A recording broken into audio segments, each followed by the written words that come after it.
Organizing files. Objectives. इस lesson में हम सीखेंगे कि डायरेक्टरीज या फोल्डर्स क्या होते हैं और इनकी मुख्तलिफ खसूसियात के बारे में मालूमात हासिल करेंगे।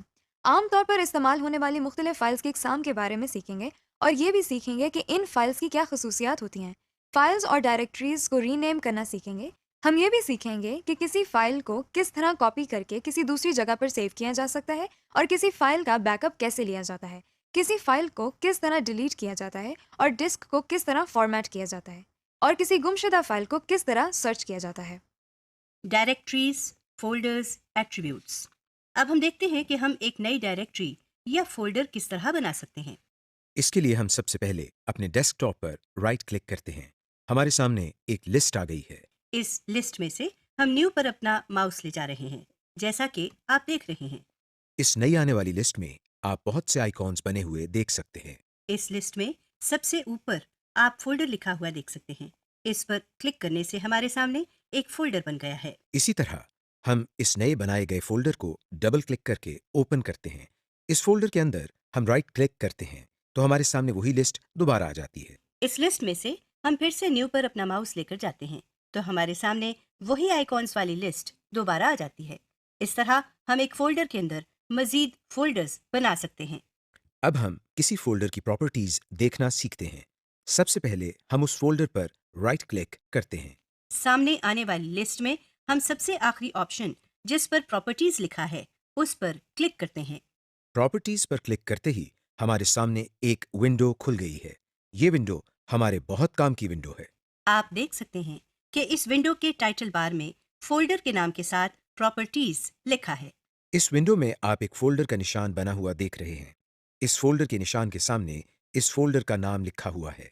इस फोल्डर के निशान के नीचे आप इस फोल्डर के बारे में तमाम मालूमात हासिल कर सकते हैं। मिसाल के तौर पर आप इस फोल्डर की टाइप देख सकते हैं।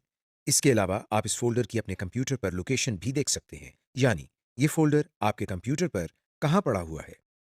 आप इसी विंडो में लोकेशन के नीचे साइज लिखा हुआ देख रहे हैं। यह आपको बताता है कि जिस फोल्डर की प्रॉपर्टीज आप देख रहे हैं उस फोल्डर का साइज कितना है। साइज ऑन डिस्क आपको बताता है कि इस फोल्डर ने आपके कंप्यूटर पर कितनी जगह ली है। इसके नीचे आप कंटेंट्स लिखा हुआ देख रहे हैं। यहाँ से आप देख रहे हैं कि इस फोल्डर में कितनी मजीद फाइल्स और फोल्डर्स हैं। कंटेंट्स के नीचे क्रिएटेड लिखा है। यह हमें बताता है कि ये फोल्डर किस तारीख को कितने बजे बनाया गया था। Most widely used types of files. अब हम कुछ ऐसी फाइल्स देखते हैं जो हमारे इस्तेमाल में बहुत ज़्यादा आती हैं। इन फाइल्स के आइकॉन्स की पहचान आपके लिए बहुत ज़रूरी है। हम डेस्कटॉप पर दोबारा राइट क्लिक करते हैं और फिर अपने माउस को न्यू पर ले जाते हैं। हमारे पास एक और लिस्ट आ गई है। इस लिस्ट में आप एक आइकॉन देख रहे हैं जिस पर W लिखा है। ये आइकॉन हमेशा माइक्रोसॉफ्ट वर्ड के लिए इस्तेमाल किया जाता है। इस आइकॉन के सामने माइक्रोसॉफ्ट वर्ड डॉक्यूमेंट लिखा भी हुआ है। किसी फाइल या फोल्डर के अंदर अगर राइट क्लिक किया जाए तो माउस को न्यू पर ले जाने से हम ये लिस्ट देख सकते हैं। किसी भी जगह माइक्रोसॉफ्ट वर्ड में कोई डॉक्यूमेंट बनाना हो तो उस डॉक्यूमेंट के सामने जो आइकॉन बना हुआ आएगा वो बिल्कुल वैसा ही होगा जैसा आपने अभी मुलाहजा किया। इसका मतलब यह है कि माइक्रोसॉफ्ट वर्ड के लिए सिर्फ एक ही आइकॉन है। जहां भी हम वर्ड का डॉक्यूमेंट बनाएंगे वहां हमको यही आइकॉन नजर आएगा। बिल्कुल इसी तरह जिस तरह हमारे पास वर्ड प्रोसेसिंग के लिए एक आइकॉन है, उसी तरह हमारे पास स्प्रेडशीट्स के लिए भी एक आइकॉन मौजूद है। जिस लिस्ट में हमने माइक्रोसॉफ्ट वर्ड के लिए आइकॉन देखा था उसी लिस्ट में हम माइक्रोसॉफ्ट एक्सेल वर्कशीट लिखा हुआ देख सकते हैं। इसके सामने क्रॉस बना हुआ है। जहां भी हम माइक्रोसॉफ्ट एक्सेल की स्प्रेडशीट्स बनाना चाहते हैं वहां यही क्रॉस का आइकॉन बना हुआ आता है।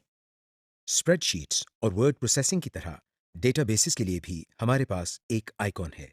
इस लिस्ट में आप माइक्रोसॉफ्ट एक्सेस डेटाबेस लिखा हुआ देख सकते हैं। हम माइक्रोसॉफ्ट एक्सेस को डेटाबेस बनाने के लिए इस्तेमाल करते हैं। इसके सामने बने हुए आइकॉन की पहचान भी कर लें। ये एक डब्बे के अंदर ए लिखा हुआ है। हमारे पास प्रेजेंटेशंस के लिए भी एक सॉफ्टवेयर मौजूद है। आप माइक्रोसॉफ्ट पावर पॉइंट प्रेजेंटेशन लिखा हुआ देख सकते हैं। जो आइकॉन इसके सामने बना हुआ है ये हमेशा प्रेजेंटेशन डॉक्यूमेंट्स के लिए ही इस्तेमाल होता है। इन सब एप्लीकेशंस को मजीद डिटेल से हम बाद में देखेंगे। File attributes. अभी हमने फोल्डर्स के एट्रीब्यूट्स देखे। अब हम फाइल्स की प्रॉपर्टीज और एट्रीब्यूट्स देखते हैं। इसके लिए हम डेस्कटॉप पर एक फाइल बनाते हैं। फाइल बनाने के लिए हम डेस्कटॉप पर राइट क्लिक करते हैं और न्यू पे माउस ले जाते हैं। इस लिस्ट में से हम किसी भी एप्लीकेशन पर क्लिक करते हैं। मिसाल के तौर पर हम माइक्रोसॉफ्ट वर्ड का एक डॉक्यूमेंट बनाते हैं। अब इस फाइल पर हम राइट क्लिक करते हैं और प्रॉपर्टीज पर क्लिक करते हैं। हमारे पास बिल्कुल वैसा ही डायलॉग बॉक्स खुल गया है जैसा फोल्डर की प्रॉपर्टीज के लिए खुला था। यहाँ पर सबसे पहले न्यू माइक्रोसॉफ्ट वर्ड डॉक्यूमेंट लिखा हुआ है। अभी चूंकि आपने इस फाइल का कोई नाम नहीं दिया, इसीलिए कंप्यूटर ने खुद ही इस फाइल का नाम न्यू माइक्रोसॉफ्ट वर्ड डॉक्यूमेंट रख दिया है। यहाँ पर आप अपनी मर्जी का नाम लिख सकते हैं और कंप्यूटर इस फाइल का नाम तब्दील कर देता है। आइए इस फाइल का नाम तब्दील करके माई डॉक्यूमेंट रखते हैं। हम सबसे पहले इस टेक्स्ट बॉक्स में माउस से क्लिक करते हैं और उसके बाद बैक स्पेस का बटन दबाते हैं। अब इस टेक्स्ट बॉक्स में लिखा हुआ सब कुछ मिट चुका है। यहाँ हम टाइपिंग शुरू करते हैं और माई डॉक्यूमेंट लिखते हैं। माई डॉक्यूमेंट लिखने के बाद हम एंटर दबाते हैं। आप देख सकते हैं कि फाइल का नाम तब्दील हो चुका है। इस फाइल की मजीद कुछ प्रॉपर्टीज देखने के लिए हम दोबारा इस फाइल पर राइट क्लिक करते हैं और प्रॉपर्टीज पर क्लिक करते हैं। नाम वाले टेक्स्ट बॉक्स के नीचे आप टाइप ऑफ फाइल लिखा हुआ देख रहे हैं। टाइप ऑफ फाइल के बाद आप ओपन्स विद लिखा हुआ देख सकते हैं। इसका मतलब यह है कि ये फाइल किस एप्लीकेशन के जरिए खोली जा सकती है।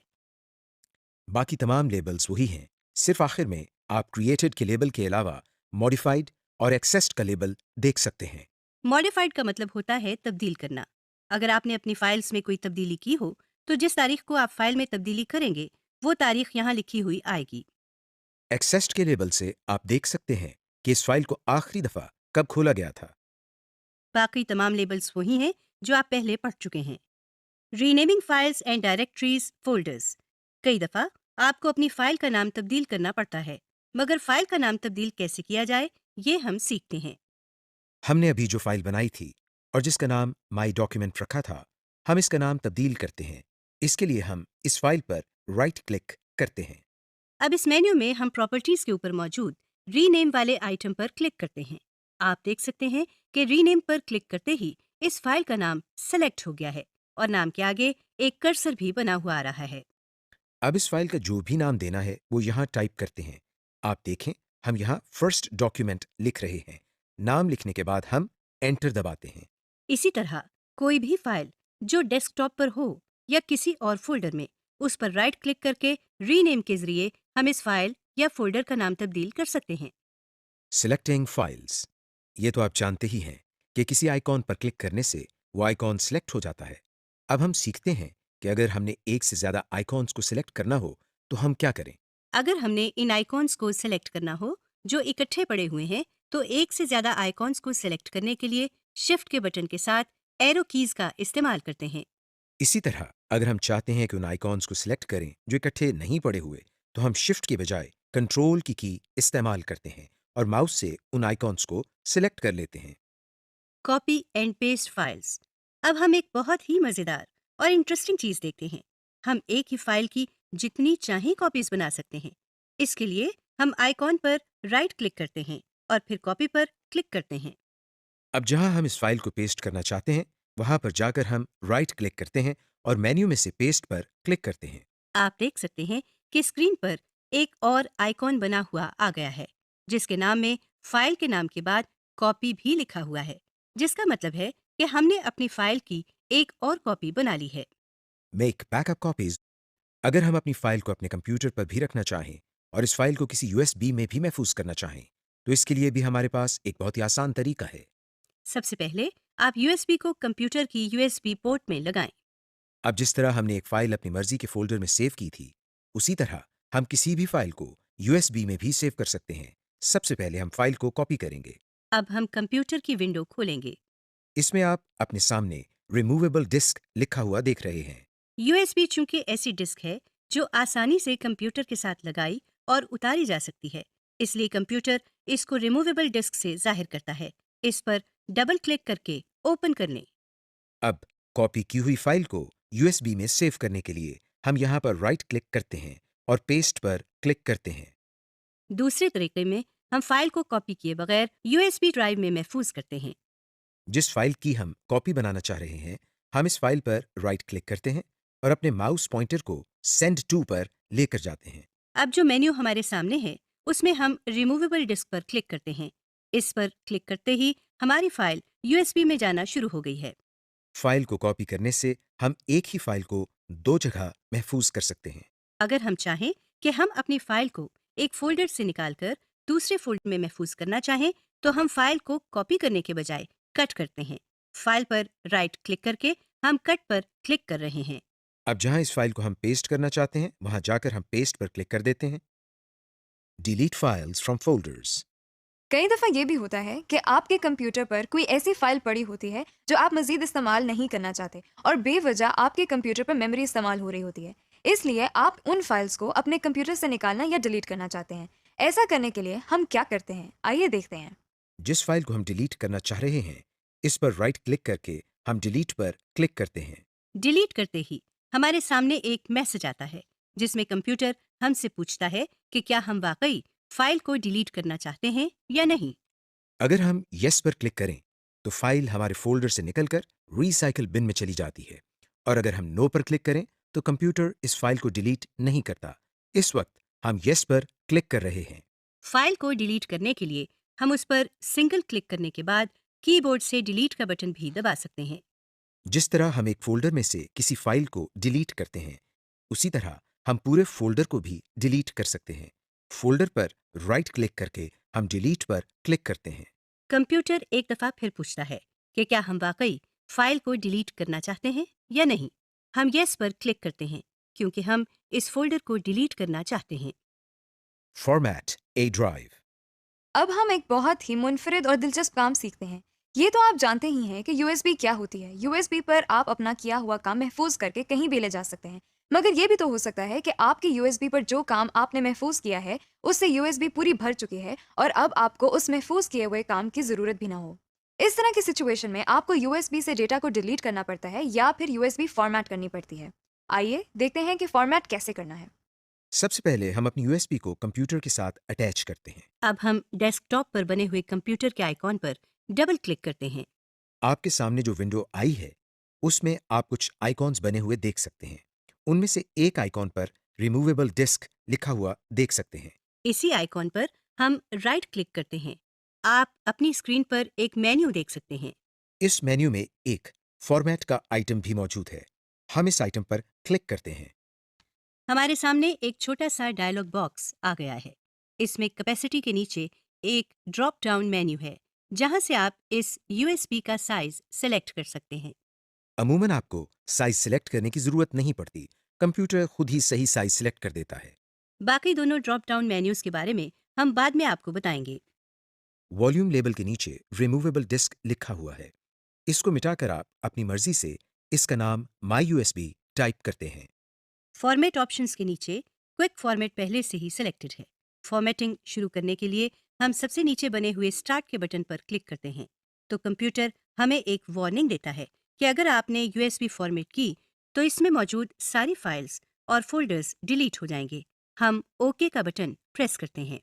आप देख रहे हैं कि यूएसबी फॉर्मेट होना शुरू हो गई है और कुछ देर में ये अमल मुकम्मल हो जाता है और हमारे सामने फॉर्मेट कंप्लीट का मैसेज आ जाता है। अब हम डेस्कटॉप से कंप्यूटर के आइकॉन पर डबल क्लिक करते हैं तो हम देखते हैं कि हमारी यूएसबी का नाम माई यूएसबी हो गया है। अब इस पर डबल क्लिक करके इसको ओपन करते हैं तो ये देखें इसके अंदर कोई डाटा नहीं है। सब फाइल्स और फोल्डर्स डिलीट हो गए हैं। सर्चिंग। किसी भी फाइल को ढूंढने के लिए हम कंप्यूटर के आइकॉन पर डबल क्लिक करते हैं। अब जिस फोल्डर या डायरेक्टरी में से हमने फाइल को सर्च करना है बाएं तरफ नेविगेशन पैन से उस डायरेक्टरी या फोल्डर को सेलेक्ट करते हैं जैसे हमने कंप्यूटर को सेलेक्ट किया हुआ है। अब इस विंडो में ऊपर यहाँ सर्च के बॉक्स में सर्च कंप्यूटर लिखा हुआ नजर आ रहा है। इसमें क्लिक करके फाइल का नाम टाइप करें। हम यहाँ माई फर्स्ट फाइल लिखते हैं। आप देख सकते हैं नीचे प्रीव्यू पैन में इस नाम की फाइल निकलकर हमारे सामने आ गई है। इस फाइल के नीचे इसकी लोकेशन भी लिखी हुई है। यानी कंप्यूटर में जहाँ ये फाइल सेव की गई थी उसका पाथ भी नजर आ रहा है। इस तरह हम किसी भी फाइल को आसानी से ढूंढ सकते हैं। समरी। इस लेसन में हमने पढ़ा कि फोल्डर्स क्या होते हैं, हम किस तरह फोल्डर्स बनाते हैं और किस तरह फोल्डर्स के अंदर मजीद फोल्डर्स बनाए जाते हैं। किस तरह हम एक फाइल का नाम देख सकते हैं और वो तारीख देख सकते हैं जिस तारीख को वो फाइल बनाई गई थी। इस लेसन में हमने मुख्तलिफ इकसाम की फाइल्स के आइकॉन्स की पहचान भी की, जिनमें एक्सेल, वर्ड, एक्सेस और पावर पॉइंट शामिल हैं। हमने ये भी सीखा कि किस तरह किसी फाइल या फोल्डर का नाम तब्दील किया जा सकता है, किस तरह हम फाइल्स को सिलेक्ट करते हैं, चाहे वो फाइल्स एक साथ हों या मुख्तलिफ जगहों पर मौजूद हों। हमने ये भी सीखा कि फाइल्स को एक जगह से किस तरह कॉपी किया जाता है और फिर किस तरह अपनी मर्जी की जगह पर पेस्ट किया जाता है। इस लेसन में हमने फाइल्स और फोल्डर्स को कट करके पेस्ट करना भी सीखा। फिर हमने ये भी सीखा कि किसी फाइल या फोल्डर को यूएसबी पर किस तरह कॉपी किया जाता है। हमने फाइल्स और फोल्डर्स को डिलीट करना भी सीखा और यूएसबी को फॉर्मेट करना भी सीख लिया। इसके बाद हमने अपने कंप्यूटर पर फाइल्स को ढूंढने का तरीका भी सीखा।